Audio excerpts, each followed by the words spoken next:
Hair's looking good. This is Charlie Parsons for the Stomping Ground, powered by Wow Hydrate and live on DAZN. Gareth A. Davies. We've just had the weigh-in. I'm going to move you a little bit this way because the smoke is going off.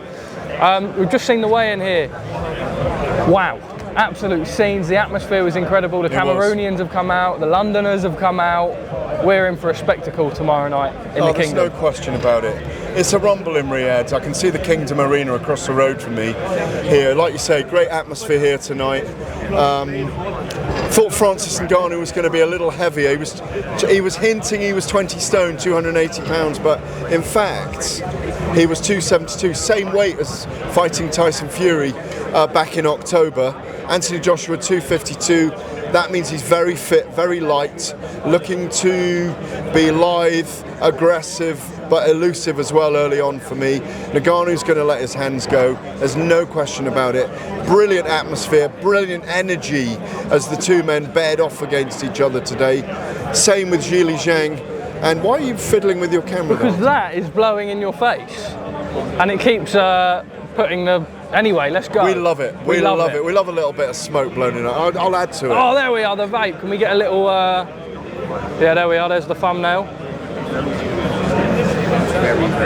So, you know, it's a great event.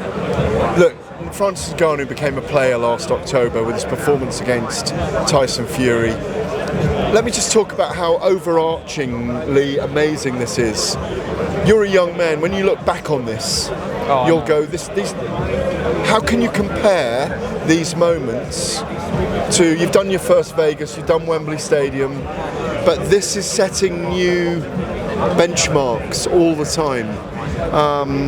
We've seen Conor Benn and Pacquiao on stage. I don't know if that fight's made. What do you make of it? It's they're in final talks. Yeah, they're in final talks, but it felt like they hijacked the end of the press conference, frankly. But because this is a moment for knockout chaos. It's about that event right now. I'm just really excited because there's jeopardy for Anthony Joshua in this fight. There's enough jeopardy to make it an 80-20. There's enough jeopardy that while Francis Ngannou's still in the ring, he's dangerous. But I love Joshua's attitudes this week and what he showed up there. Ditto with Zhang and Parker. I'll pick Parker late on points. I'll pick Zhang early. I'm going Joshua to chop him down and finish him in the late rounds. But we could have a lot of explosive stuff. Just lastly from me, can we do a bit of a walk and talk? Is there anyone that we can go and pick up and pounce on that we can go and, Michael go and chat to? Do you want to go and chat to Michael Buffer? Yeah, we'll have a quick chat to Michael Buffer. Now, what's it like being the two best dressed... Next to you? Yeah, don't be mean. Because you're never mean to me off camera. No, what's it like people saying there's the best dressed two men here tonight?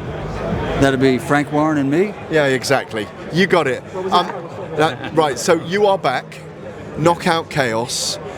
How do you get... It's 40 odd years on the road doing this now.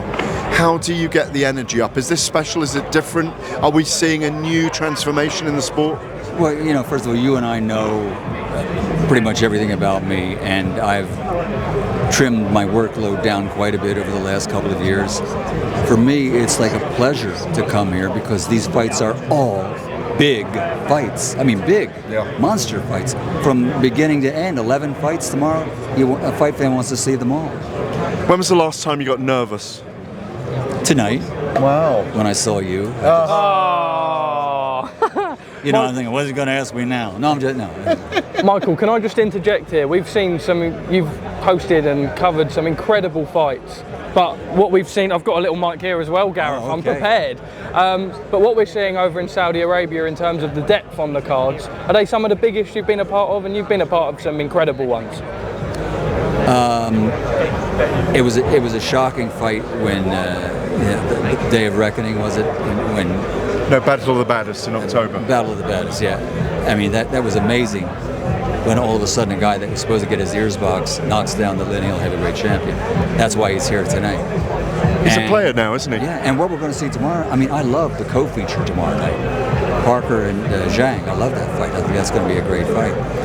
And the main event is just one of those, like, anything can happen. Exactly. It could be horrible. It could be great. It could be like Lyle Foreman. Yes. You know? They could just let their hands go and it could be up and down, both of them, couldn't they? So I'm looking forward to it. Well, guys, thank you ever so much for your time. All the best tomorrow, Michael. Gareth, anyone else? Or? I've got to wander with this microphone. All right. Enjoy dinner. Okay. I'll see you tomorrow. Take care. Thank you. Cheers. Thank you. Thank you.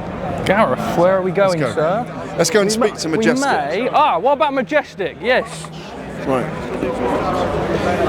So we're clubbing tonight, and I've got you a gig. I've got you a gig at LA Lounge. Hopefully, you're going to be performing. I'm your new agent because your agent's not doing his job very well. Yeah, well, listen, you can take as much percentage you want. It will be hopefully a vibe. Today was a vibe. Today was a big vibe.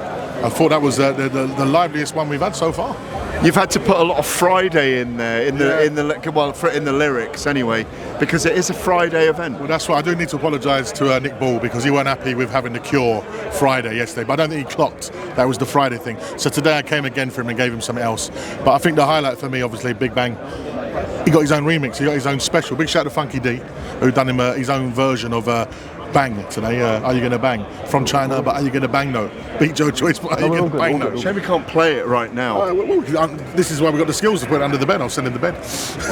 What do you make of Anthony Joshua saying he likes listening to grime? I like that about him, and I like the fact that his musical tastes and the AirPods have become a thing here. Well, it's very important, music and sport, you know. And AJ's always been a garage/grime fan, and people love it. Big shout to Josh. He obviously Doesn't know his grime. He called it old school garage yesterday. I'm going to give him the out because Wiley Eskimo did come at the sort of inception of grime, whereas Eski, Sublo and 8-Bar. So you could kind of call it, but it is of course grime. So it's always a music lecture when I'm with you, and that's why we're going out on the town in Riyadh tonight. Out on the flat whites.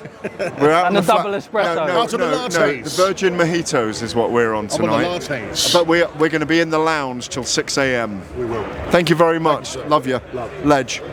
Gareth.